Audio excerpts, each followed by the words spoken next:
Every old money family lived by rules that mattered more than the money itself.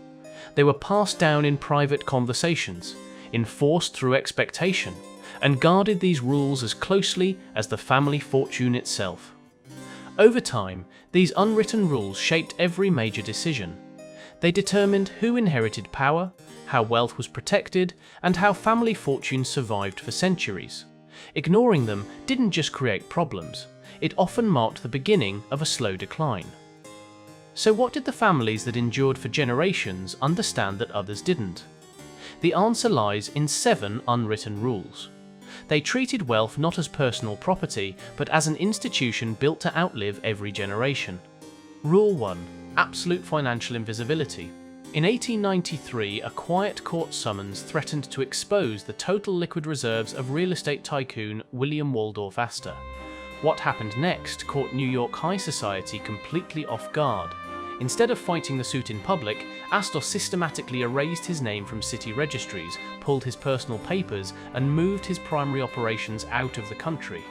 Why would one of the richest men in the world go to such extreme lengths to disappear? At first glance, it looked like paranoia. But here is the part most people miss. In the world of high capital, visibility is immediate liability. When a balance sheet becomes public, it acts as a magnet for targeted taxation, labor strikes, and predatory litigation. Old money dynasties treat financial secrecy not as a personal preference, but as an aggressive defensive strategy. Private holding companies, offshore trust networks, and nominee directors shield the true beneficiaries from public view. In these inner circles, speaking about prices, net worth, or upcoming business moves is considered an immediate liability. Mentioning specific numbers signals that wealth is a novelty rather than a permanent baseline. By keeping their balance sheets invisible, the family removes the target from its chest long before an adversary can ever file a claim. Rule 2. The principle is sacred. Capital is an engine, not a spending account. When an heir inherits a multi-million-dollar estate, they do not own the money. They hold a temporary right to the yield generated by that capital. The core assets, that is, the commercial real estate portfolios, primary corporate stock, and tax-exempt debt, remain completely off-limits. Consuming the underlying capital to fund the personal lifestyle is treated within the family structure as an act of financial treason. In the early 20th century, the DuPont family formalized this separation by locking their industrial assets into strict trust vehicles. Dividend income flowed to the individual heirs to fund their lives, but the underlying shares remained locked inside the legal entity. This legal arrangement draws a hard line between access and control. If an heir accumulates massive personal debt, faces an expensive divorce, or loses a major lawsuit, creditors encounter a legal wall. Because the heir does not legally own the principal, court judgments cannot touch the core assets. The income stream might be temporarily squeezed, but the central engine remains completely intact, compounding across generations past the reach of personal liability. Rule 3. Buy assets that lock out competitors. Most financial advice tells you to buy appreciating assets instead of depreciating liabilities. Old money dynasties take this a step further. They acquire non-replaceable assets that create natural monopolies, and then they hold them long enough to freeze out tax systems. When the Grosvenor family acquired 300 acres of farmland outside central London in 1677, the land was a swamp. Today, that parcel encompasses Mayfair and Belgravia, 2 of the most expensive real estate districts on earth. The Duke of Westminster's estate did not build its power by trading stocks. It acquired physical territory that every successive generation of business and government must pay to use. Yet the unexpected advantage of these heritage estates isn't just steady rent. It is tax immunity. By holding real estate, fine art, and ancestral land across centuries without liquidating, the family avoids triggering capital gains taxes for generations. Rule 4. Train heirs as temporary trustees. In 1878, a single reckless heir to a European banking fortune accumulated enormous personal debt in Parisian gambling houses, assuming the family trust would automatically cover his mistakes. Instead, the family council intervened, invoked an obscure legal clause, stripped him of his inheritance rights, and banished him to a remote administrative post. The message to the remaining children was unambiguous: bad behavior results in total disinheritance. The Rothschild dynasty recognized early on that an untrained, entitled heir is the single greatest threat to capital survival. Their solution was a brutal internal training ground. Young heirs were not handed executive offices or large capital allowances. They were sent to work in foreign branch offices as junior clerks, tasked with mastering double-entry bookkeeping, foreign currency arbitrage, and credit assessment from the ground up. They were taught a singular perspective: you are not an owner. You are a temporary caretaker of a machine built before your birth, designed to survive long after your death. If an heir shows signs of addiction, financial incompetence, or reckless decision-making, the family's legal network moves immediately. Modern trust instruments contain strict performance benchmarks and independent trustee powers. The moment a beneficiary poses a threat to the stability of the core fortune, income distributions are legally frozen. The individual is isolated to preserve the balance sheet. Rule 5. Leverage culture as an exclusive firewall. Cash is cheap.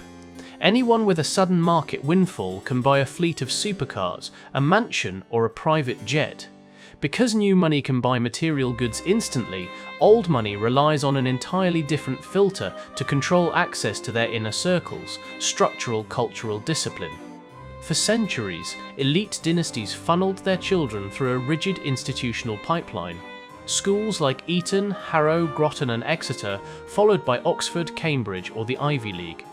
The primary goal of these institutions was never just academic instruction, it was social standardization. Heirs are trained to adopt specific linguistic patterns, maintain absolute emotional control in high-stress negotiations, and execute subtle social protocols that cannot be learned overnight. Posture, vocal cadence, understated dress, and a mastery of historical etiquette function as a screening system. By maintaining a strict standard of personal discipline and composure, the family protects its most valuable intangible asset: permanent political and social leverage. Rule 6. The family is a protected corporate entity. To most people, a surname is simply a personal label. To a multi-generational fortune, the family name is an immortal corporation with a public brand, a legal structure, and a strategic balance sheet. Personal desires are always secondary to the stability of the enterprise.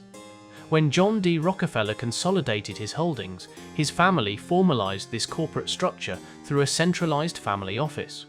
Operating out of Rockefeller Plaza, this institutional unit took over every aspect of the family's existence: tax engineering, estate law, global philanthropy, and internal governance. Individual members could not execute major financial plays, buy large real estate portfolios, or launch public ventures without passing through the review of family legal counsel and financial trustees. This corporate discipline extends directly to personal life. Prenuptial agreements within these families are non-negotiable legal mandates. Long before a wedding takes place, incoming spouses sign comprehensive legal waivers relinquishing all claims to family trusts, business equity, and historical properties in the event of a divorce. Even philanthropy is calculated as a defensive play. Massive foundations and university endowments are not purely acts of generosity. They serve two vital corporate functions. They systematically bypass estate tax liabilities, and they buy permanent political goodwill. By placing their name on museum wings and hospital buildings, the family converts private liquid capital into institutional power. Rule 7. Plan for the fourth generation, not the next quarter. For most people, financial planning ends with retirement. For old money families, it begins with descendants who have not even been born. When the Rockefeller family created its network of trusts, foundations, and family offices, the objective was never to maximize returns for a single generation. Every major decision was measured against a simple question: will this strengthen the family 50 or 100 years from now? That mindset changed everything. Businesses were not sold because they had reached a high valuation. Land was not divided simply because an estate passed to a new generation. Short-term gains were often sacrificed if they threatened the family's long-term position. This philosophy also influenced succession. Leadership was prepared years before it was needed. Younger family members gradually assumed responsibility while experienced trustees remained in place to provide oversight. The transition was designed to be predictable rather than emotional. Old money families understood that fortunes rarely disappear because of one disastrous decision. More often, they erode through a series of small compromises made in pursuit of immediate comfort or quick profit. By planning decades ahead instead of years ahead, they reduced the chances that a single generation could undo centuries of careful stewardship. The greatest advantage of these dynasties was not simply that they accumulated wealth. It was that every generation accepted the responsibility of preserving opportunities for the next one. Which of these 7 rules do you think is the hardest to actually follow? Tell me in the comments. The machinery of immortality. The survival of vast wealth has little to do with picking winning stocks or finding lucky market trends. It is the result of cold legal design, emotional detachment, and continuous institutional control. By hiding their assets, living strictly on the yield, locking up non-replaceable land, training heirs as ruthless caretakers, and treating their surname as a protected enterprise, these dynasties built financial fortresses designed to withstand time itself. Yet this system exposes a quiet, striking paradox. The rules designed to preserve an empire across centuries require the total sacrifice of the individual. The ultimate inheritance of an old money family was never really the money. It was an invisible machine that uses human beings to ensure its own survival. If you want more breakdowns of how old money actually protects itself, subscribe to Black Crest Society so you don't miss the next one.